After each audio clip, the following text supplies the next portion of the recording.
हम अक्सर मूवियों में देखते हैं, मतलब अधिकतर केस में सच दब जाता है। और जो रियलिस्टिक बात है मैं उसको ही फॉलो करूँ तो वो बात सेटलमेंट में आती है।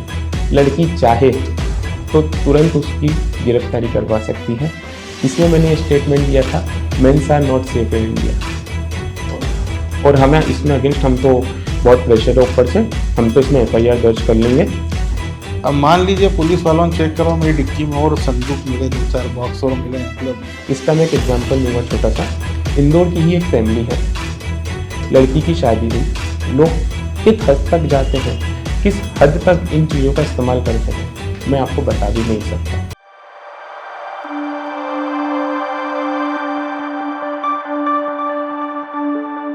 नमस्कार दोस्तों, एक बार फिर से स्वागत है मेरे इस पॉडकास्ट में, मेरे इस इनलीगल पॉडकास्ट में, जहां पे हम इनलीगल सारे कामों की बात करेंगे, उनके क्या परिणाम होते हैं उनकी बात करेंगे। क्योंकि आज हमारे बीच जो मौजूद है एक ऐसी शख्सियत जिन्होंने सिर्फ कानून के बारे में जाना नहीं है, लोगों को समझाया भी है। वो कौन कौन सी बारीक बारीक कानून की गलियां हैं जिससे आपको बच के चलना चाहिए। तो मैं स्वागत करता हूं हमारे इस पॉडकास्ट में नमन अग्रवाल जी का। बहुत बहुत धन्यवाद।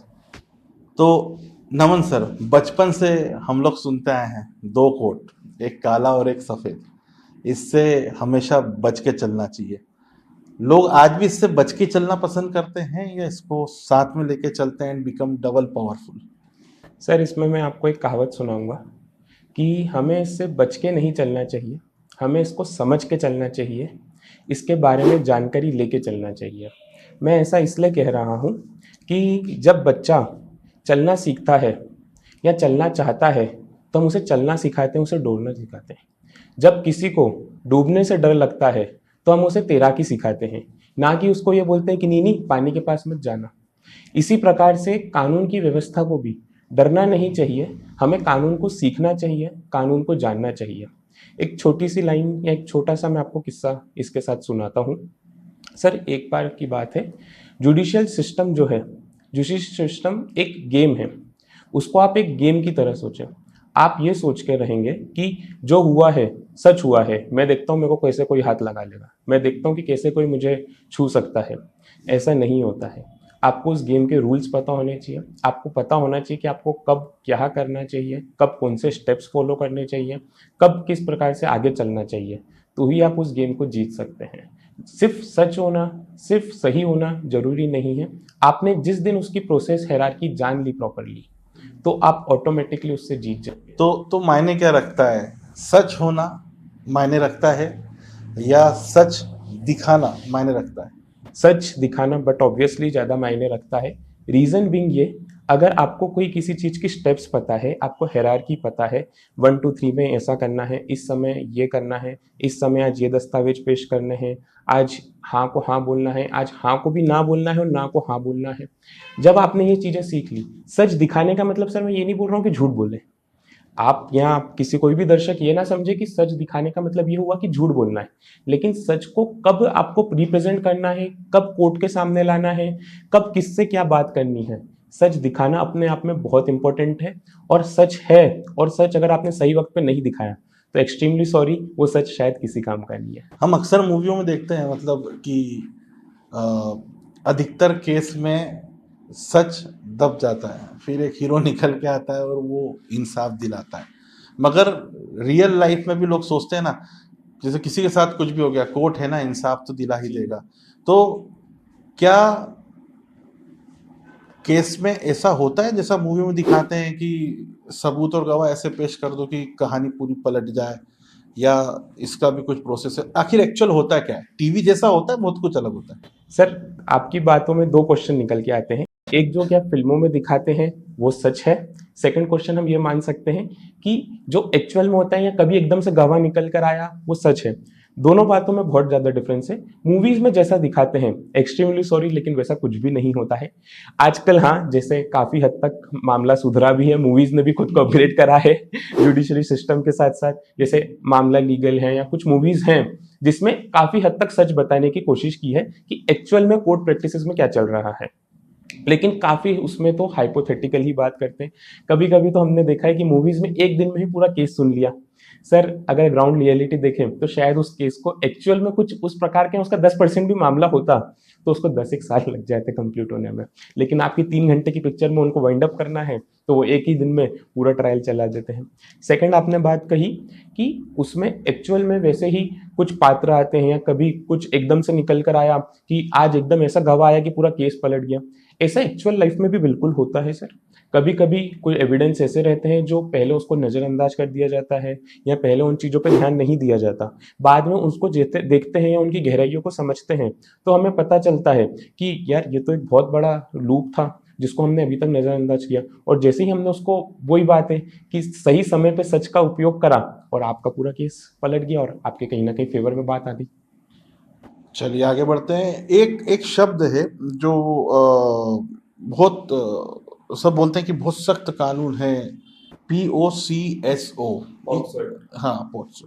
ये होता क्या है? ये इसको इतना सख्त कानून क्यों माना जाता है? वैसे बहुत से लोग तो इसके बारे में जानते हैं, मगर जानने से ज्यादा ऐसे ज्यादा लोग हैं जो कि नहीं जानते हैं।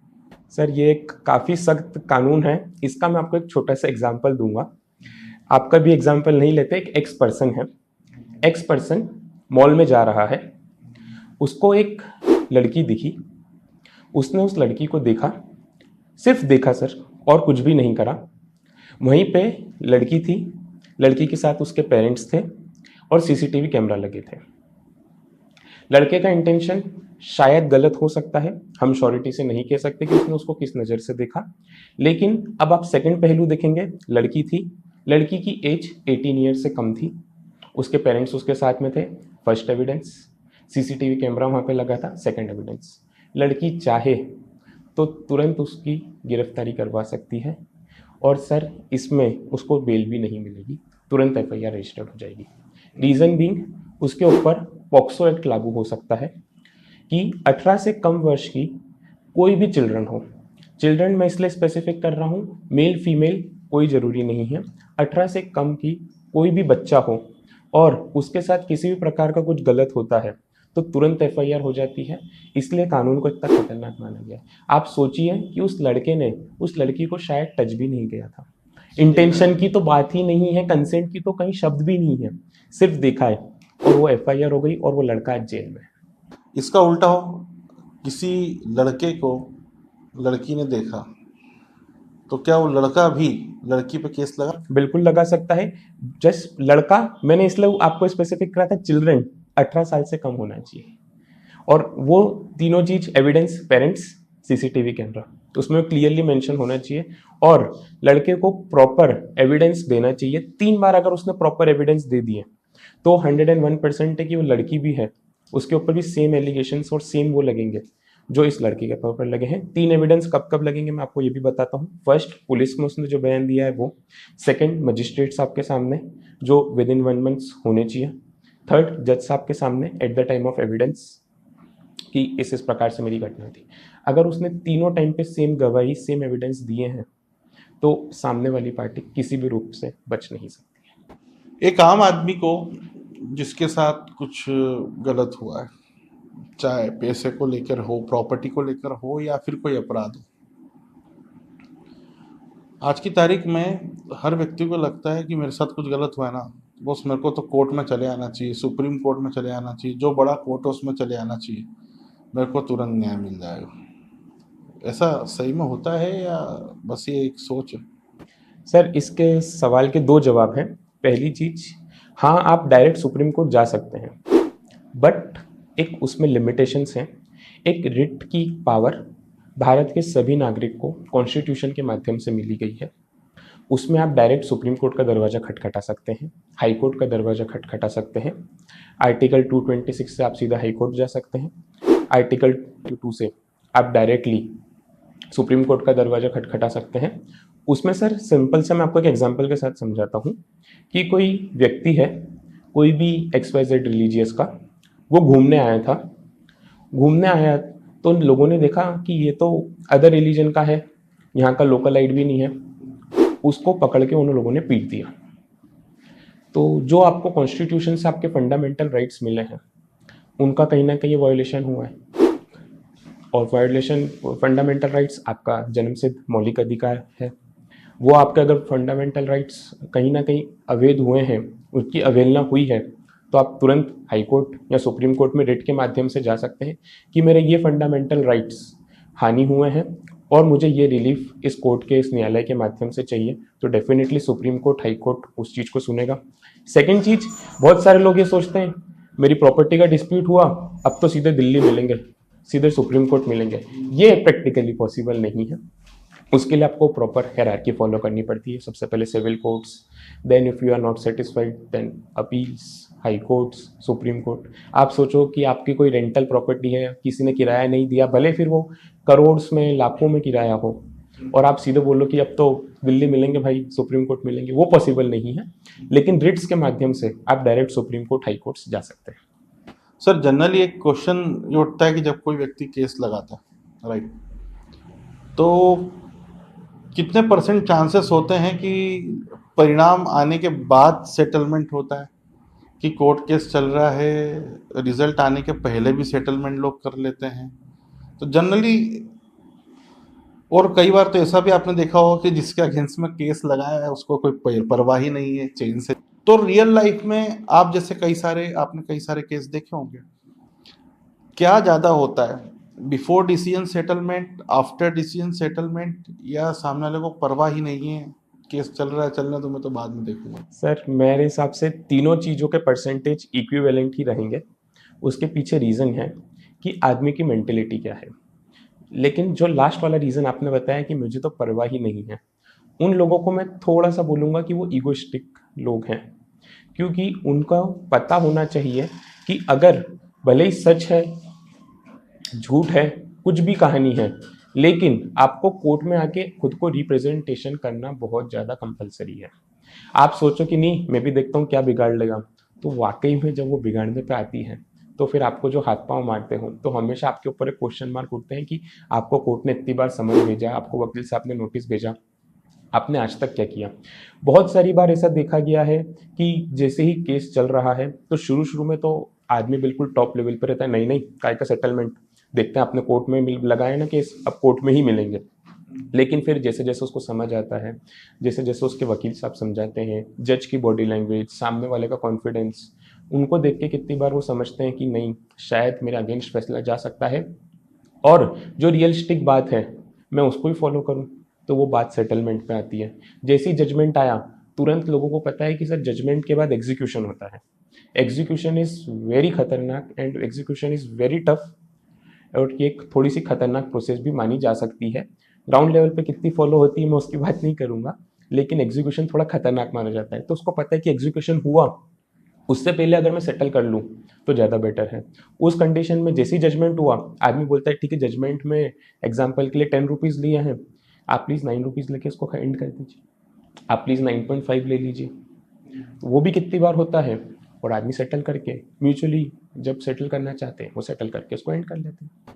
तो जैसे केस चल रहा है तो उसमें मैं जानना चाह रहा था कि प्रोसिक्यूशन जिस और जज हो गए, पुलिस हो गए, तो जो आप लोग गवाह और सारे प्रूफ पेश करते हैं, वो मतलब कोई पर्टिकुलर प्रोसेस होता है पेश करने का, या इसको भी कहानी बनाकर ही मतलब कर दिया जाता है? इसका एक पर्टिकुलर प्रोसेस होता है जो प्रॉपर हमारे भारत के कानून में लिखा गया है, देखा गया है। हम एक जनरल क्रिमिनल केस की बात करें, आपके साथ कुछ गलत हुआ, आप तुरंत पुलिस के पास जाएंगे, आपके नज़दीकी थाने पे जाएंगे, मुझ साथ ऐसा ऐसा काम। एग्जाम्पल हम लेते हैं कि आपकी गाड़ी ठुक गई, आपने बिल्कुल प्रॉपरली गाड़ी चला रहे थे, सिग्नल रुक गया, कोई भी XYZ रीज़न से आपकी कार का एक्सीडेंट हो गया। आप तुरंत उसकी फ़ोटो खींच के सबसे पहले इंश्योरेंस वालों को भेजो। गाड़ी अगर चला के ले जाने की हालत में है तो आप तुरंत ले जाके उसको पुलिस स्टेशन पे लेके जाएंगे कि इस प्रकार से मेरी गाड़ी ठुक गई है, ये ठोकने वाले का नंबर है, ये मेरी गाड़ी सामने खड़ी। पुलिस देखेगी, पुलिस आपकी रिपोर्ट लिखेगी, तुरंत FIR नहीं लिखेगी तो उनकी जो डायरीज़ हैं उसमें उसको नोट डाउन कर लेगी, आपसे बोलेगी कि चलिए हमें मौका दिखाइए। मौका देखेगी, मौके पे देखेगी कि क्या आसपास कोई CCTV कैमरा है, क्या कोई ऐसी जगह है या कोई व्यक्ति है जिसने वो वहाँ परमानेंट रहता है, जैसे कोई शॉप वाला, शॉपकीपर है, उसकी दुकान जस्ट सामने, तो उससे पूछेगी क्या ये भैया की गाड़ी का ऐसे एक्सीडेंट हुआ था। वो जिस दिन सेटिस्फाइड हो गई उस दिन तुरंत FIR दर्ज हो जाएगी। उसके बाद उस FIR दर्ज करने से 90 दिन के अंदर एक चार्जशीट फाइल करना कंपलसरी है। 90 दिन 60 दिन के अंदर चार्जशीट फाइल करके उनको कोर्ट में फाइल करना रहता है। इस प्रकार से जैसे ही कोर्ट में आया तो फिर आपको बुलाया जाता है। एक दिन के लिए आपकी गाड़ी को आपको रखना कंपलसरी, क्योंकि आपकी जो गाड़ी है वो एक मेन एविडेंस है उस एक्सीडेंट का केस को। और उसके बाद फिर ट्रायल्स चालू, तो उसके बाद फिर एविडेंस, फिर विटनेसेस। तो ये एविडेंस कौन कौन से होते हैं? एविडेंस कौन, जैसे अभी मैंने आपको बताया, एक आप खुद आप चला रहे थे। सामने के एविडेंस की बात करें तो मैंने शॉपकीपर की बात कही, शॉपकीपर एक एविडेंस हो गया। थर्ड एविडेंस हो गया डिजिटल एविडेंस, सीसीटीवी की मैंने बात करी, ये तीनों एविडेंस हो गए। फोर्थ एविडेंस आपकी गाड़ी। फिफ्थ एविडेंस वहाँ से एक रास्ते में आदमी चलते हुए जा रहा था, उनको भी पुलिस ने पकड़ा कि भैया इस प्रकार से आपके सामने एक्सीडेंट हुआ था। उन्होंने भी कोर्ट पुलिस को सपोर्ट करा, आपको सपोर्ट करा। किसी ने आके बोल दिया कि ये तो भैया ही गलत गाड़ी चला रहे थे, किसी ने बोला कि नहीं सामने वाले की गलती थी। फिर कोर्ट सब एविडेंस को तर्क करती है, सब एक एक एविडेंस को समझती है। सामने वाला एडवोकेट उसको तर्क करता है, उससे समझता है, क्रॉस एग्जामिनेशंस होते हैं, उसके बाद फाइनल आर्ग्यूमेंट होता है। देन कोर्ट अपनी विवेक का इस्तेमाल करके सब एविडेंस को देख के जजमेंट पास करती है। ओके। एक एनडीपीएस एक कुछ एक्ट के अंतर्गत इसके लिए भी कुछ नियम कायदे कानून बनाए गए हैं। आज की तारीख में तो देखा जाए तो वो कहावत, जो पकड़ा गया चोर नहीं तो बाकी सब साहूकार। आप हमें ये एक्ट समझाइए कि ये एक्ट बेसिकली किस चीज़ के लिए होता है, क्या होता है। और हालांकि दर्शकों को भी मैं बोलूँगा कि इस एक्ट के अंतर्गत आने वाली चीज़ों से थोड़ा सा आप बच के रहें, नहीं तो कानूनन उसके क्या दुष्परिणाम होते हैं आइए हम जानते हैं। एनडीपीएस एक्ट का सबसे पहले मैं फुल फॉर्म आपको बताना चाहूँगा, narcotic drugs physiographic substances. Sir इसका मतलब ये रहता है कि जो भी कोई चीज़ जो किसी भी प्रकार से नशे के पदार्थ को माना जाता है, वो चीज़ कुछ भी हो सकती है। कितनी बार हमारे किचन में खाने की डिशेस में भी काम होती है, लेकिन उसकी क्वांटिटी, उसको आप किस प्रकार से यूज़ कर रहे हो, और वो चीज़ आपके पास किस रूप में कब किस स्थिति में पाई गई है, उस चीज़ को हम वो सब्सटेंस मानते हैं। इसको मैं एक छोटे से एग्जांपल के साथ आपको वास्टली बताना चाहूँगा। आप कार में जा रहे हैं, रात को 11 बजे की बात है, राजबाड़ा से विजयनगर जा रहे हैं अपनी घर की तरफ। पलासिया स्क्वायर पे पुलिस ने देखा आपकी आँख राइट, आइज़ आपकी रेड थी, या कोई भी XYZ रीज़न से पुलिस को ऐसा लगा कि आपके पास कुछ मिल सकता है हमें। पुलिस ने तुरंत एक 50 का नोटिस बनाया, सेक्शन 50 ऑफ एनडीपीएस एक्ट का नोटिस बनाया, आपको दिया कि हमें आपको सर्च करना है। ये एक कंपलसरी नोटिस है जो पुलिस को देना ही पड़ेगा, और वो प्रोसीजर फॉलो ही करना पड़ेगा। आपको वो नोटिस दिया, आपकी तलाशी ली। आपकी तलाशी में आपकी जेब में से 50 ग्राम की एक वाइट कलर की पुड़िया निकली, जिसको पुलिस ने देखा। पुलिस ने बोला कि ये तो MDM है। पुलिस ने बोला ठीक है। पुलिस ने बोला भैया एनडीपीएस का एक्ट है, क्लियर शॉर्ट, चलिए हमारे साथ थाने। आप गए उनके साथ थाने, पुलिस ने ऐसा कैसा आपको बिठा लिया। पुलिस लेके गए, आपका नाम लिखा, फादर का नाम लिखा, मोबाइल नंबर्स लिखा, एड्रेस लिखा। पुलिस को फर्स्टली सबसे पहले जैसे ही आपको थाने लाइए, एक सीजर मेमो बनाना रहता है। Search and seizure memo banana compulsory है। उनने सर्च एंड सीजर मेमो में देखा कि सर के पास 2 मोबाइल निकले, सर ने मोटी गले में चेन पहन रखी है गोल्ड की, सर के हाथ में कड़ा है, सर के हाथ में वॉलेट है, रिंग्स हैं, वॉलेट में के साथ अलग से कहीं से 500 रुपये निकले। सब चीज़ सीजर मेमो करके वो करके पुलिस वालों ने रख ली। अब 2 मिनट पहले मैंने आपसे एक बात पूछी थी, आपको कोर्ट ने एक सेक्शन 50 का नोटिस दिया था, वो कहाँ है? वो आपके सर्च एंड सीजर रिपोर्ट में बरामद नहीं हुआ तो ये सीधा सीधा कोर्ट से आप बरी हो जाओगे। रीज़न, पुलिस ने प्रोसीजर फॉलो नहीं करा। ओके। पुलिस ने सबसे पहले, क्योंकि 50 का नोटिस मैंने दिया, बताया कंपलसरी है। अब उसमें ये एक बहुत अलग चीज़ हो जाती है कि आप कितने ही आपकी ब्लड रिपोर्ट्स में, कितने ही आपकी आंखों से, आपके हाव भाव से ये श्योरिटी के साथ प्रूव हो जाता है कि you have consumed that and you are selling or anything.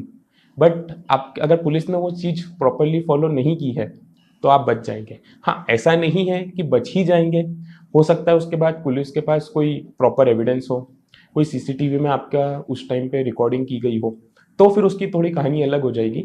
लेकिन फर्स्ट इंटेंसली तो आप एक बार के लिए उसमें कहीं ना कहीं फंस जाए। ये तो आपने बताया एक छोटी सी पुड़िया का, कि एक छोटी सी पुड़िया मिल गई, इंडिया मिल गया उसको, और उस पे A50 का उन्होंने लगाया। अब मान लीजिए पुलिस वालों ने चेक करो, मेरी डिक्की में और संदूक मिले, 2-4 बॉक्स और मिले, मतलब पूरी अच्छी क्वांटिटी। बड़ा बड़ा क्वांटिटी मिल गया, तो भी सेम प्रोसीजर होता है या इसमें चेंजेस होता है? प्रोसीजर सेम रहता है, लेकिन इसमें सजा के प्रावधान डिफरेंस हो जाते हैं। इसमें 3 कैटेगरीज बांधी गई है कोर्ट ने क्वांटिटी के लेके: small, intermediate and commercial quantity. Small quantity में हम एग्जांपल लें तो आप मैक्सिमम 2 किलो तक गांजा लेके जा सकते हो। उसकी जो सजा कोर्ट ने दी गई है तो अप टू 1 ईयर्स और 10,000 तक का fine. Second, intermediate quantity. Intermediate quantity में आप ये समझ के चलिए कि 20 किलो गांजा तक आप लेके जा सकते हैं, उसको इंटरमीडिएट क्वांटिटी मानी जाती है। उसमें 1 लाख रुपए तक का फाइन और 10 साल तक की सजा। थर्ड आ जाती है कमर्शियल क्वांटिटी, कि आप तो प्रॉपर डीलर ही हैं, उसमें मिनिमम 20 केजी का वो है, 20 केजी से प्लस जो भी रहे तो उसको कमर्शियल क्वांटिटी में माना जाएगा। कमर्शियल क्वांटिटी में मिनिमम 10 साल तक की सजा और अप टू 2 लाख रुपए तक का फाइन है। तो इसके हिसाब से क्वांटिटी डिसाइड होती है कि आपसे कितनी क्वांटिटी पुलिस को बरामद हुई, उस हिसाब से उनको प्रोसीजर ऊपर नीचे फॉलो करना रहता है। ये तो हो गया हमारे पूरे इस तरह। मान लीजिए किसी क्षेत्र में कि कोई व्यक्ति है जो कि ये सेल कर रहा है, और उसकी कई बार कंप्लेंट भी हो चुकी है, लेकिन नहीं उसके ऊपर कुछ किया रहा है, आसपास के लोग परेशान हैं, बहुत परेशान हैं, तो क्या कोई ऐसा छुपा हुआ तरीका है जिससे एक जन नागरिक के ऊपर प्रॉब्लम भी ना आए, पता भी ना चले, और वो कंप्लेंट करके किसी टॉप डिपार्टमेंट में कंप्लेंट करके, क्योंकि आज की तारीख में लोगों को यही पता है कि यार पुलिस स्टेशन जाओ और कर लो, और जनरली कई बार ऐसा भी होता है कि सेटिंग्स बैठी रहती हैं, तो पुलिस वाले भी समझा बता के कर देते हैं, लेकिन ना तो वो चीज़ परमानेंट डन होती है ना कुछ होता है। अब आप ये डर के मारे खेलें या मॉनिटरी सेटिंग बोल लें, कुछ भी, अब इसके लिए एक नॉर्मल मैंगो पीपल को क्या करना चाहिए? सर, उसको तुरंत सबसे पहले पुलिस के पास जाना चाहिए, कोशिश करनी चाहिए कि पुलिस, लेकिन आपके एग्जाम्पल में हम देखें तो पुलिस भी कहीं ना कहीं इन्वॉल्व थी और वो कहीं ना कहीं आपकी बात सुन नहीं रही है। तो आप पुलिस से ऊपर एसपी से बात कर सकते हैं, कमिश्नर ऑफ पुलिस से बात वो कर व्यक्ति रहे हैं। अपनी आइडेंटिटी हाइड रखना चाहता है, हाइड उसको रखना डर चाहता है है। कि अगर इसको पता चल गया तो इसको सर नुकसान हो बिल्कुल, सकता पुलिस उसमें पूरी हेल्प करेगी। पुलिस कभी भी किसी भी प्रकार से कमिश्नरेट हेल्प करेगा, सुप्रिटेंडेंट ऑफ पुलिस एसपी जिसको हम बोलते हैं, वो पूरी तरह से आपकी हेल्प करेंगे। ऐसा नहीं है कि आपकी आइडेंटिटी को कल पेपर में छाप देंगे या कल बता देंगे, वो पूरी तरह आपकी राइट्स को, पूरी तरह आपकी आइडेंटिटी को प्रोटेक्ट रखेंगे। मैं इसमें एक चीज़ और ऐड करना चाहूँगा। एक बार की बात है, एक आदमी को पुलिस से फ़ोन आया कि आपके अगेंस्ट हमें कुछ एविडेंस मिले हैं और आप फटाफट थाने आइए, नहीं तो मैं आपके अगेंस्ट केस दर्ज कर लेंगे। आदमी तुरंत पुलिस थाने गया, उसको 6-8 घंटे बिठाए रखा, कुछ भी नहीं पूछा, कुछ भी नहीं बताया, बस बोला रुक जाओ बात करते हैं। साहब गए हैं, बात करते हैं। साहब 4 बार आ गए, करते हैं बात, कुछ बिजी है, कुछ हो गया, बात नहीं करी। आखिरी में जब वो बहुत ज़्यादा फ्रस्ट्रेट हो गया, थोड़ा सा आपा खो बैठा, वहाँ कोशिश करी, उसका फ़ोन भी जब्त कर लिया, उसको थोड़ा बहुत मार अलग रहे हैं, उसको ह्यूमिलेट अलग कर रहे हैं, उसको समझ नहीं आ रहा क्या हुआ। फिर उन्होंने एक एक पेपर निकाल के उस आदमी को दिखाया, बोला कि आपके अगेंस्ट ये कंप्लेन आई है जिसमें बताया गया है कि आपने एग्जाम्पल के लिए 2 करोड़ का घपला किया है और हमें इसमें अगेंस्ट, हम तो बहुत प्रेशर है ऊपर से, हम तो इसमें एफआईआर दर्ज कर लेंगे, आपके अगेंस्ट जो भी हो फिर आप कोर्ट में प्रूव करते रहना। डर के आदमी सबसे पहले क्या बोलेगा, सर बताएं क्या कर सकता हूँ मैं, सर मैं क्या करूँ इस केस में। पुलिस वाले ने बोला कि देख ऐसे ऐसी बात है, मेरे को तो 5 लाख रुपए चाहिए, आपने थोड़ा बहुत नेगोशिएशन करा, सब करा, बट वो नहीं मान रहा है। आप उससे बस इतनी सी बात रख लीजिए कि ठीक है आप जो करना चाहते हैं आप कर लीजिए, लेकिन उनको 5 लाख रुपए लाने के लिए तो बाहर जाने दीजिए। उसको इतना डरा दिया है कि उसको कुछ समझ नहीं आ रहा है। वो बाहर आया, तुरंत उसको एंटी करप्शन ब्यूरो जाना चाहिए, कहीं रोकना नहीं चाहिए, सॉरी पीछे भी मुड़ के नहीं देखना चाहिए, एंटी करप्शन ब्यूरो जाना एंटी करप्शन ब्यूरो जाना चाहिए। इस प्रकार से पुलिस वाले ने मुझे थ्रेटन किया है, इस प्रकार से मुझे करप्ट कर रहे हैं और रिश्वत लेके नहीं देने पे बताया जा रहा है कि मेरे अगेंस्ट में इस केसेस में एफआईआर हो जाएगी। झूठी सच्ची उसने गबन किया नहीं किया सर, मैं इसकी बात नहीं कर रहा हूँ, वो बात अलग है। लेकिन पुलिस वाले ने अगर फर्स्ट इंटेंस पे अगर आपसे इस प्रकार से कुछ भी पैसे मांगे हैं, कुछ भी आपसे अनवांटेड नीड्स रिक्वायर्ड की है, तो आपको तुरंत उसकी कम, और ये एक जनरल पब्लिक को बिल्कुल अपनी लाइफ में करना ही चाहिए। अब मैं वापस अपने प्रश्न पे आता हूँ। अभी कोई ऐसी हेल्पलाइन या कोई ऐसी जगह नहीं है जहाँ पे व्यक्ति अपनी नहीं जाना चाहता हो पुलिस के पास, उसे नहीं भरोसा है, वो बिना अपनी जानकारी दे के, अपनी इंफॉर्मेशन को हाइड रख के, वो कहाँ पे ऐसा क्या कंप्लेंट करे जिससे कि पुलिस एक्शन में आए या टॉप लेवल के जो अधिकारी है वो एक्शन में आए और उस चीज़ पे एक बार विचार करें। सर, इसका दो तरीके बहुत परफेक्ट हैं, लेकिन इसमें एक चीज़ है, अगर आप अपनी आइडेंटिटी प्रूव नहीं करना चाहते तो आपको आपके एविडेंस को इतना स्ट्रांग बनाना पड़ेगा कि आपके नाम में आदमी नहीं घुसे, आपके एविडेंस को आदमी देखे और बोले कि हाँ ये केस तो बड़ा है और तुरंत अपने को इस केस में कुछ ना कुछ कार्रवाई करनी चाहिए। एक जनरल पब्लिक के पास ऐसे दो बहुत अच्छे सेफगार्ड्स हैं। पहला, हम मोबाइल के डिजिटल ज़माने में जी रहे हैं सर। तुरंत EFIR पोर्टल पे जाके दर्ज करें, उसमें EFIR पोर्टल पे पोस्ट करें। व्हाट्सएप के आजकल काफ़ी सारे हेल्पलाइन नंबर हैं, उस पर अपनी जानकारी और अपने एविडेंसेस भेजें, ईमेल्स के थ्रू भेजें। सेकंड चीज़, आप लेटर लिख के, जो पुराने टाइम पे रहता था, आप लेटर लिखिए, उसमें बाकायदा अनोनमस करके या आप लिख दीजिए कि मुझे मेरी जान को, मेरे जीवन को खतरा हो सकता है, इसीलिए मैं इसमें अपना नाम और अपनी आइडेंटिटी छुपाना चाहता हूँ, लेकिन इसके साथ ये एविडेंस है, ये मेरे ठोस सबूत हैं कि 101% ये गलत हो रहा है और मैं किसी भी प्रकार से खुद का मेरा पर्सनल नाम या मैं खुद के पर्सनल ग्रजेस नहीं लेना चाहता हूँ, इसीलिए मैं अपनी आइडेंटिटी छुपा रहा हूँ। ये करके आप भेजिए। आप एक बार भेजेंगे, शायद फर्स्ट टाइम में इग्नोर करें, क्योंकि आपने एनोनिमस भेजा है। आप खुद पर्सन जाते हैं तो उसका फ़र्क बहुत अलग पड़ता है, एक लेटर का फ़र्क बहुत अलग पड़ता है। फर्स्ट टाइम नहीं हो, आप सेकंड टाइम ट्राई कीजिए, थर्ड टाइम ट्राई कीजिए। जैसे ही एक टाइम के बाद आएगा, वो जिस दिन उनको लगा कि हाँ ये बात सही है और ये एविडेंस सफिशिएंट है इस आदमी के अगेंस्ट हमें वो केस दर्ज करने के लिए या कोई भी अपराध दर्ज करने के लिए, तो तुरंत पुलिस एक्शन लेगी बिना कोई आपकी आइडेंटिटी रिवील करें, only on the basis of your evidence which you have sent to the police.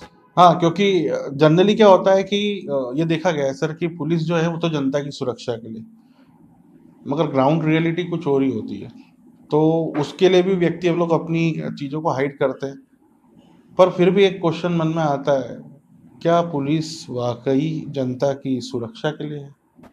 Sir, मुझे ऐसा लगता है ये आप एक सरकाज़म में बोल रहे हैं, क्योंकि एक्चुअल में पुलिस वाकई जनता की सुरक्षा के लिए ही है, लेकिन ग्राउंड रियलिटी और हमारे कुछ स्टैटिस्टिक्स, कुछ प्रीवियस आपके नॉलेज में जो चीज़ें रहती हैं या कोई जो प्रीवियस केसेस हम देखते हैं, उसको अगर हम देखते हैं तो उसकी कहानी बहुत ज़्यादा डिफरेंस हो जाती है, बहुत ज़्यादा डिफरेंट हो जाती है। एग्जाम्पल लेना चाहूँगा मैं। एक कोई रिपोर्ट थी, उसके मैं स्टैटिस्टिक्स पढ़ रहा था। एक साल में इंडिया में 2,60,000 से भी ज़्यादा फेक FIRs होती है।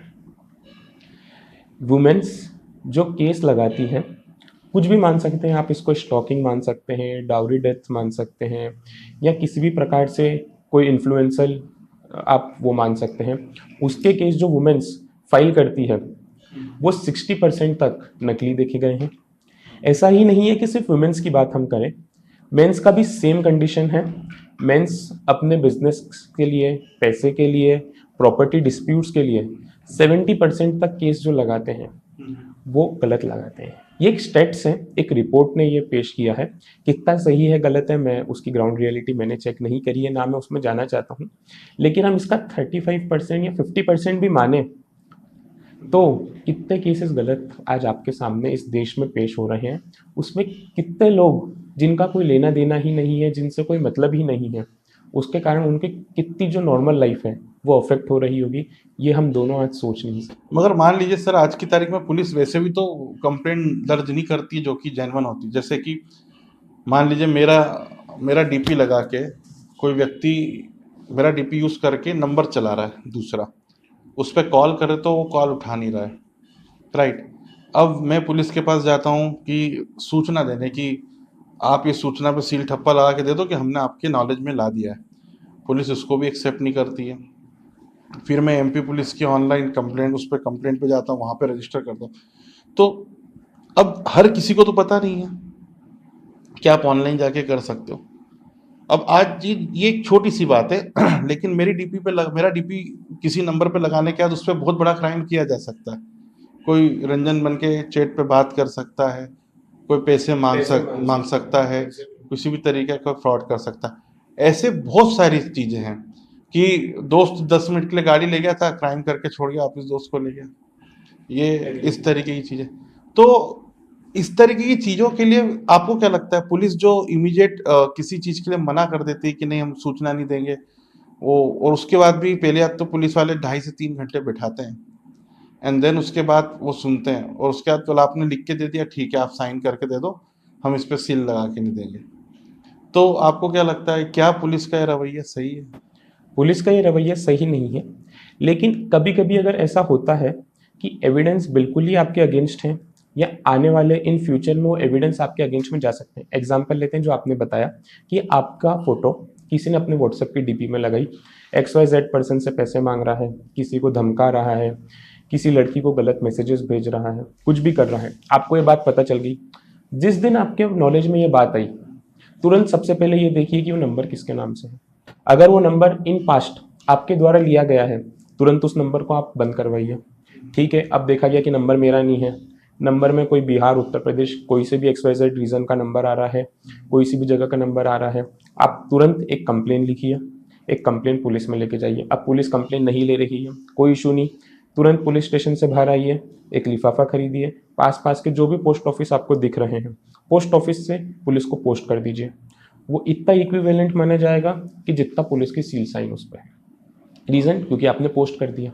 सेकेंड चीज, तुरंत उस जो आपने उस एप्लीकेशन में लिखा है उसको आप EFIR पोर्टल, हमारे citizen cop portal, MP government police portal, काफ़ी सारे ऐसे पोर्टल्स, काफ़ी सारी ऐसी ईमेल्स आज की तारीख में वेरी इजीली अवेलेबल हैं।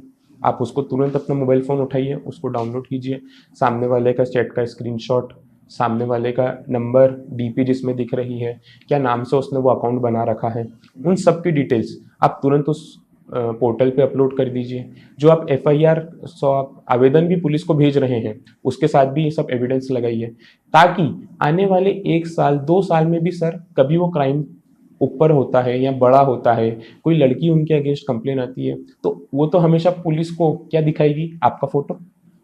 आपके फोटो से पुलिस आपके पास आएगी तो पुलिस बोलेगी आपको इस बात की जानकारी थी। इफ एनी चांस उनको पता चल जाता है कि आपको इस बात की जानकारी थी, सबसे पहला क्वेश्चन आएगा आपने उस वक्त क्या किया। तो आप उस टाइम ये सेफगार्ड लेंगे कि मैंने उस टाइम पे आपको इस प्रकार से सूचना दी थी, आपके ये XYZ पोर्टल्स हैं, उस पोर्टल्स पे मैंने अपलोड किया था। तो ऑटोमेटिकली आपके पास एक बहुत बड़ा सेफगार्ड पुलिस के माध्यम से, गवर्नमेंट के माध्यम से मिल जाएगा। आजकल सर जो आपने बताया था कि काफ़ी फॉल्स केस या फॉल्स FIR होती है, तो जो हमारा जो अगला प्रश्न है वो इसी से रिलेटेड है कि फॉल्स केस आजकल काफ़ी चर्चा में। इसके अनुसार भारत में ऐसे कौन से टॉप 3 गलत कैटेगरी हैं जिनके केसेस सबसे ज़्यादा मिलते हैं? सर मैं इसमें टॉप 3 कैटेगरी के बारे में बात नहीं करते हुए टॉप 3 डेंजरस चीज़ों के बारे में बात करूँगा। कि जो टॉप 3 ऐसी क्राइम्स हैं जो गलत भी हैं, लेकिन इतनी आइडेंटिटी इतनी हाई है उनकी कि वो बहुत ज़्यादा हानिकारक होते हैं। फर्स्ट केस इसमें जो आएगा वो आएगा SC/ST एक्ट। इसका मैं आपको तीनों को मैं आपको एक छोटे छोटे एग्जाम्पल के साथ समझा दूंगा, तो वो शायद आपको और अपने दर्शकों के लिए काफ़ी ईजी रहेगा समझने के लिए। SC/ST एक्ट का कोई भी एक पर्सन है, वो उस कैटेगरीज में बिलोंग करता है, उस कैटेगरी में बिलोंग करता है। वो आया, उसने देखा कि रंजन सर मेरा काम नहीं कर रहे हैं, मैंने रंजन सर से सारे पहुंच लगा ली, सारी कोशिशें कर ली, किसी भी प्रकार से मान ही नहीं रहे हैं। उसने उसके एक दोस्त को बुलाया, उसको लेके गया थाने में जाके बस इतना बोल दिया, रंजन सर ने मुझे मेरी कैटेगरी के ऊपर कुछ भी XYZ टिप्पणी करी है पब्लिक में, और ये मेरा दोस्त है, ये भी वहीं पे था, और वो जो पब्लिक प्लेस थी वहाँ कम से कम 1000 लोग थे और CCTV कैमरे लगे हुए थे। सर एक्सट्रीमली सॉरी, आप विद इन मिनट्स आपके अगेंस्ट FIR हो जाएगी, आप सलाखों के पीछे हो जाओगे। बेल मिलती ही नहीं है सर। एंटीसिपेटरी छोड़ो, बेल मिलना भी एक अपने आप में टफ हो जाता है। सुप्रीम कोर्ट ने कितने जजमेंट्स में बोल भी दिया है। और सर अगर कोई जनरल वाले व्यक्ति के साथ ऐसा कोई बोल दे तो भी कुछ भी नहीं होगा सर, क्योंकि SC/ST एक्ट, उन्हीं मैं के ऐसा भी लिए। नहीं बोलूँगा कि ये एक्ट गलत है या ये एक्ट की बिल्कुल ज़रूरत नहीं है अब अपने जिस देश को। तरीके से सुना जा रहा है, आप जिस तरीके से एक्सप्लेन कर रहे हो, उस तरीके से तो ऐसा लग रहा है ये तो मतलब पक्षपात है जनरल वालों के साथ। पक्षपात बिल्कुल भी नहीं है सर, क्योंकि आप कुछ एरियाज़ में, ट्राइब एरियाज़ में, शेड्यूल्स एरियाज़ में देखेंगे तो वाकई में आप उनको देखेंगे तो आपको लगेगा कि ये एक्ट की बहुत ज़्यादा नीड है। बट सिक्के के दो पहलू, योर 6 कैन बी माई 9। सिक्के के दो पहलू से हम एक बात बहुत अच्छे से समझ सकते हैं। आप उसको रुपया देखते हो, मैं उसको टॉस के लिए उछालने की चीज़ देखता हूँ। उसको कैसे आदमी इस्तेमाल करता है ये अपने आप में एक बहुत बड़ी चीज़ है। सेकंड, हम अब आपके वापस सवाल पे आते हैं कि 3 सबसे ज़्यादा जिसमें फॉल्स एक्ट लगते हैं, उसमें जो सेकंड चीज़ आएगी वो आएगी मैरिज से रिलेटेड, वुमेन्स जो अपनी पावर का इस्तेमाल कर रही है। आज मैं आपके पॉडकास्ट के माध्यम से एक बहुत बड़ी बात बोलना चाहूँगा। Mens are not safe in India. Oh, reason being, मैंने आपको स्टैटिस्टिक्स बताए थे, 60% से ज़्यादा केस स्टॉकिंग के हो गए, किसी भी प्रकार से घूरने के हो गए, कहीं पे टच करने के हो गए, डाउरी डेट्स के हो गए, वुमेन्स के पास जो पावर्स हैं उसके हो गए। किस प्रकार से उसका मिसयूज़ किया जा रहा है ये आप सोच नहीं सकते हैं। इसका मैं एक एग्जांपल लूँगा छोटा सा। इंदौर की ही एक फैमिली है, लड़की की शादी हुई, लड़का लड़की दोनों की लव मैरिज थी। प्लीज़ पॉइंट रिमेंबर करना, लव मैरिज थी। दोनों के काफ़ी खुशियाँ थी, काफ़ी सब सही था, सब साथ में रह रहे थे। पेरेंट्स कुछ उससे बाहर गए, आउट ऑफ स्टेशन गए। लड़का लड़की ने एक छोटी सी पार्टी अरेंज करी घर पर। दोनों के लड़के के कुछ फ्रेंड्स आए, लड़की के कुछ फ्रेंड्स आए। अच्छी पार्टी रही, सब रही।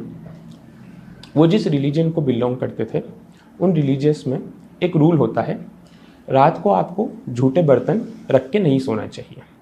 हमारे यहाँ घर पे भी पुराने टाइम पे बोलते हैं कि एक आटा रात का सुबह नहीं यूज़ करना चाहिए, झूठे बर्तन नहीं, ऐसे बहुत सारे रिलीजियस हमारे यहाँ हिंदू समाज में, अपने समाज में फॉलोज होते हैं। उनके यहाँ पे ये रूल था। लड़के ने बहुत नॉर्मली, फ्रेंड्स के सामने भी नहीं, अंदर ले जाके नॉर्मली बोला कि यार अपने यहाँ पे ये रूल है, ये प्रथा है कि झूठे बर्तन रात को नहीं रखने चाहिए, तो प्लीज़ आप थोड़ा सा उसका कुछ अरेंजमेंट कर लो, मैं भी आपकी हेल्प करा देता हूँ। सर आप बिलीव नहीं करेंगे, नेक्स्ट डे सुबह, दोस्तों तो शायद रात को निकल गए थे, नेक्स्ट डे सुबह लड़की ने सामान उठाया, घर गई, विदिन 1 आवर उस घर में पुलिस आके खड़ी हुई। लड़की ने डोमेस्टिक वायलेंस का केस लड़के के अगेंस्ट में, उसके मदर फादर के अगेंस्ट में, लड़के की सिस्टर जो लड़की की ननंद हुई उसके अगेंस्ट में लगाया, जो वहाँ पे एट द प्रेजेंट टाइम पे 3 लोग थे भी नहीं। लड़की की तो शादी होके वो शायद तक इंदौर से 100 किलोमीटर 80 किलोमीटर दूर रहते हैं, उनके अगेंस्ट में भी केस लगाया और सीधा एलिगेशन यही लगाया कि इस प्रकार से मुझे प्रताड़ित करते हैं, मुझे मारते हैं, मुझे बोलते हैं कि आप अपने पिताजी के यहाँ से कोई दहेज नहीं लाए हैं और दहेज की मांग करते हैं। तुरंत जैसे ही वो दोनों बाहर से आए, उनके मदर फादर, उनको भी पुलिस, लड़का ऑलरेडी पुलिस में था, लड़की के लिए उसके मायके पहुंच गए। इस प्रकार से लोग किस हद तक जाते हैं, किस हद तक इन चीज़ों का इस्तेमाल करते हैं, मैं आपको बता भी नहीं सकता। इसलिए मैंने ये स्टेटमेंट दिया था, mens are not safe in India. और थर्ड वन पॉक्सो एक्ट। कोई भी चिल्ड्रन है, किसी भी, अब इसका भी एक मैं आपको रियलिस्टिक एग्जांपल के साथ समझाना चाहूँगा। ये फर्स्ट फ्लोर पे हम बैठे हैं, सेकंड फ्लोर पे टेनेंट रहता है। ये एक मुंबई का केस है। टेनेंट का जो रेंट था वो ऑलमोस्ट 30 से 40 लाख रुपीस जगह का रेंट था। अब मैंने आज दे दिया, 6 महीने तक मैंने रेगुलर रेंट दिया, उसके बाद कुछ फाइनेंशियल्स प्लस माइनस हुए। फाइनेंशियल्स प्लस माइनस हुए तो कभी आ रहा है कि मैंने आपको 10 लाख रुपए दे दिए, कभी 20 दे दिए, कभी 1 महीने कुछ भी नहीं दिया, कभी कुछ एड ऑन करके दे दिया। मुझे जो आपको पैसे देने थे उसका जो लमसम अमाउंट था 5 करोड़ रुपए पहुंच गया। मकान मालिक की 16 साल की बच्ची थी। मकान मालिक ने सोचा कि यार कुछ तो अब इसका करना पड़ेगा। उसने अपनी बच्ची से उस टेनेंट के ऊपर ये इल्ज़ाम लगवाया कि अंकल मुझे गलत जगह पे मारते हैं और मुझे गलत तरीके से देखते हैं। सिर्फ 2 line, as simple as that, मैं जितना आपको बता रहा हूँ। उसके पिताजी ने उसको इस प्रकार से ट्रेन कर दिया कि ये 2 लाइन बोलना और ज़ोर ज़ोर से रोना चालू कर देना है। ये सेम चीज़ उसने पुलिस में जाके करी। सर अब क्या होता है, आप फर्स्ट फ्लोर पे रहते हैं, टेनेंट सेकंड फ्लोर पे रहता है, आपकी स्टेयर्स सेम है, स्टेयर्स पे सीसीटीवी कैमरे हैं। कितनी बार हो जाता है कि बच्ची जा रही है, वो आ रहे हैं, आप जा रहे हो, बच्ची निकल रही है, सीसीटीवी में कुछ भी कैद हो सकता है, वो कैद हो गए। पिताजी सपोर्ट में कि हाँ काफ़ी ज़्यादा ह्यूमिलेशन है। अब फिर ये बात आती है फॉल्स एलिगेशन, वो बोलते हैं क्यों लगाया ये, इस कहानी क्यों चल रही है, तो directly indirectly recovery of money. अब डायरेक्टली वो चाहते हैं तो मनी रिकवरी में जा सकते थे, लेकिन उनको पता है कि civil cases, pendency of court कितना ज़रूरी है। उन्होंने काम वही करा लेकिन उसको ट्विस्ट इतना खतरनाक कर दिया। तो इस प्रकार से ये तीनों ऐसी कैटेगरीज हैं जिसका सबसे ज़्यादा गलत इस्तेमाल अपने भारत देश में होता है। लाइफ पे तो कई सारे आपने डिवोर्स के केस देखे होंगे और बड़ी छोटी हस्तियों के भी आपने देखे होंगे, मगर एक बहुत फेमस केस है, आज हम जनता के सामने उसके बारे में डिस्कस जरूर करेंगे। वो केस है एक बहुत मशहूर फुटबॉल प्लेयर काका का। थोड़ा सा उसके बारे में जरूर डालें क्योंकि काफ़ी इंटरेस्टिंग केस है वो। काका हम सब ने नाम सुना है, उनको फुटबॉल के लेजेंड माना गया है। उनको उस टाइम पे गोट बोला जाता था, greatest of all time football player. इतनी परफेक्ट उनकी थिंकिंग थी, आपने बस बॉल यूँ पास करी और वो समझ जाते थे कि कितने सेकंड में, कितने मिनट में, किस एंगल से कहाँ पे गोल दागना है। उनकी लाइफ का एक काफ़ी इंटरेस्टिंग स्टोरी है, मैं आपके माध्यम से दर्शकों को बताना चाहूँगा। काका के रिटायरमेंट के 3 से 4 महीने में उनकी वाइफ ने डिवोर्स केस फाइल कर दिया काका के अगेंस्ट में। डिवोर्स हो गया।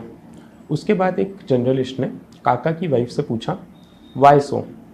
आप रीज़न सुन के काफ़ी आश्चर्य करेंगे। She said Kaka was perfect in each and everything. Kaka was perfect in each and everything. सबको काफ़ी आश्चर्य हुआ, काफ़ी सारी उस पर थीसिस हुई।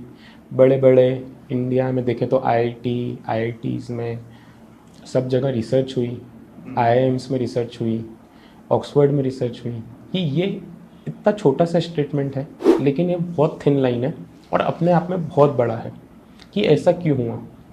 उसकी रिसर्च में पाया गया कि if you are perfect then you are boring. अगर आप परफेक्ट हैं तो आप बोरिंग इंसान हैं। क्यों? क्योंकि अगर आप परफेक्ट हैं तो आप प्रेडिक्टेबल हैं। परफेक्ट हैं तो आपको पता है आप ये माइक यहाँ है, ये माइक यहाँ भी होगा तो आपको नहीं पसंद आएगा, आप बोलोगे कि नहीं इस माइक को वापस यहीं रखें। इस लेवल के परफेक्शनिस्ट है तो आपको पता है कि ये माइक को मैं अगर उल्टा भी रखूँगा तो नमन भाई आके तुरंत माइक सही करेंगे। तो ये थिंकिंग हो गई है लोगों की आज की तारीख में कि मुझे परफेक्ट नहीं चाहिए, मुझे थोड़ा सा कंट्रोवर्शियल, थोड़ा सा आर्ग्यूइंग, थोड़ा सा हंसी मजाक या थोड़ा सा चेंजेस ऑफ लाइफ होना चाहिए। If you are perfect then you are predictable plus you are boring. तो आज की तारीख में परफेक्ट होना भी कहीं ना कहीं गलत हो गया। एक छोटा सा मैं एग्जांपल बनाना चाहूँगा, अपने यहाँ का इंदौर का ही केस है। एक महिला मेरे पास आई, उन्होंने बोला कि मुझे डिवोर्स चाहिए। सबसे पहला एक एडवोकेट के रूप में या एक जनरल व्यक्ति के रूप में आपका कि एक ही क्वेश्चन होगा, क्यों, वाई सो। मैंने भी सेम क्वेश्चन पूछा, क्यों। She said my husband is so perfect, he is wonderful man and he is so perfect. मेरे मुंह से तुरंत निकला, then why you are sitting in a chamber of a divorce lawyer. She said my life one life, without excitement no life, without thrill no life, why I will choose perfect? Perfect is just a boring। इसलिए उसने divorce file करा और आप मेरी बात का विश्वास नहीं करेंगे, उसने विद इन 1 ईयर वाकई में इस प्रकार से केसेस फॉलो करें, केसेस उनके हस्बैंड के ऊपर, एक्स हस्बैंड के ऊपर अप्लाई करें कि उन्हें आखिरी में बोलना पड़ा, आपको जो चाहिए वो ले लीजिए, लेकिन प्लीज़ मुझे इन सब चीज़ों से फ्री कर लीजिए। She said only one thing, please pass on the divorce me as soon as possible. और वो हुआ। लोग पहले इस चीज़ के लिए पूछते थे कि व्यक्ति, मतलब एक पिता भी अपनी बेटी की शादी करने के पहले ये देखता है कि लड़का परफेक्ट होना चाहिए, और लड़की इस चीज़ पे क्वेश्चन उठा रही कि परफेक्ट है इसलिए साथ में रहना। सो कंट्रोवर्शियल। सर इसमें एक पॉइंट और मैं ऐड करूँगा, अति हर चीज़ की बुरी है।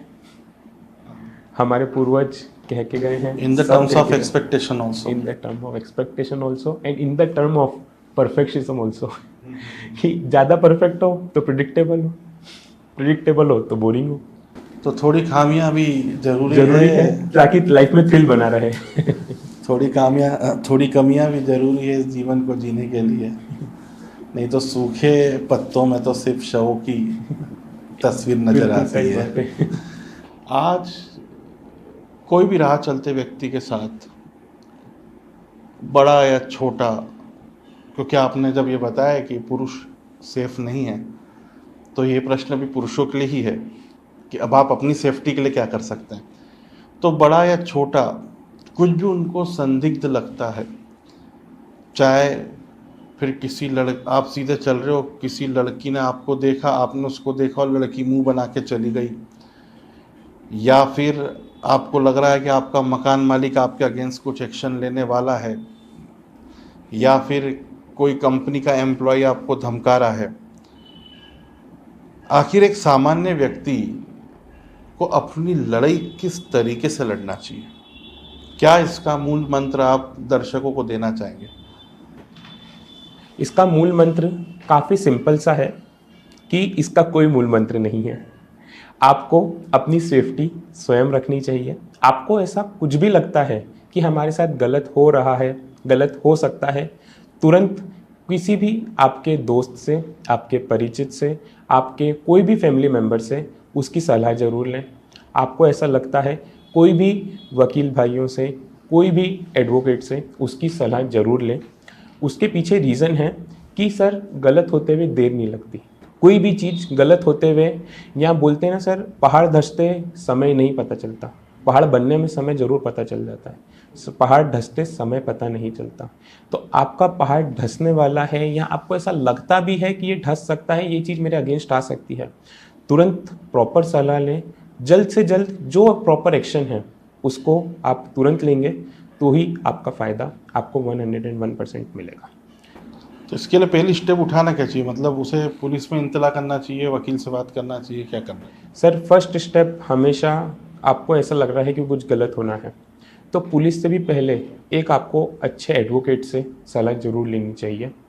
उसके पीछे रीज़न है कि पुलिस के पास आप गए और पुलिस ने आपको खुद के इन्फ्लुएंस के लिए, या पुलिस वाले के XYZ खुद के मोटिव के लिए आपको फंसा लिया, फिर आप क्या करोगे? तो सबसे पहले आप एक कानूनी वैज्ञानिक के पास जाएं, कोई भी एक अच्छे व्यक्ति के पास जाएं जो आपको सलाह दे कि आप अभी ये स्टेप फॉलो करें या ये स्टेप फॉलो ना करें। वो सबसे ज़्यादा ज़रूरी है। और सबसे मेन बात, किसी भी प्रकार से हो रही गलती जो आगे बड़ी हो सकती है उसको नज़रअंदाज बिल्कुल ना करें। तुरंत, भले ही कुछ भी नहीं लग रहा है सर, बहुत सारे एडवोकेट हैं मेरे जैसे जो फ्री फर्स्ट कंसल्टेंसी पूरी तरह मुफ्त देते हैं। फर्स्ट कंसल्टेंसी के कोई पैसे नहीं लगते। आप कितनी बार पैसे बचाने के चक्कर में, चंद पैसों के चक्कर में आगे अपने पैर पे बहुत बड़ी कुल्हाड़ी मार लेते हैं। अगर आप पहली बार आ गए या पहले से आपने उसका थोड़ा सेफगार्ड कर लिया, आपने उसको चीज़ को समझ लिया, तो आपकी नेक्स्ट स्टेप वैसी होगी जैसी कानून के हिसाब से होनी चाहिए, तो ऑटोमेटिकली आप सेफगार्ड हो गए। और मैं जनता से एक चीज़ जरूर बोलूँगा कि वो ज़माना गया जब आपको इन दो कोर्टों से डरने की ज़रूरत होती है। अगर आपको कभी भी कुछ भी लग रहा हो तो आप तुरंत संपर्क कर सकते हैं। नीचे स्क्रीन पे आपको नमन सर का नंबर ज़रूर मिलेगा, क्योंकि अगर कुछ हो गया जिसे आप नज़रअंदाज कर गए, वो हो सकता है शायद आपको कल किसी से नज़र मिलाने लायक ना छोड़े। इसलिए आप अपनी नज़रों को तेज़ रखिए, सतर्क रखिए, और अगर कुछ भी छोटा सा भी एहसास होता है कि शायद आपके साथ कुछ गलत होने वाला है, भले ही किसी भी तरीके का मुनाफा सामने वाले का हो, तो उस चीज़ को समझिए और तुरंत संपर्क कीजिए, क्योंकि सावधानी ही आपके आने वाले कल की सुरक्षा है। तो इसको नज़रअंदाज न कीजिए। दिए गए नंबर पर संपर्क कीजिए और कोई भी समस्या है तो तुरंत निराकरण पाइए। धन्यवाद।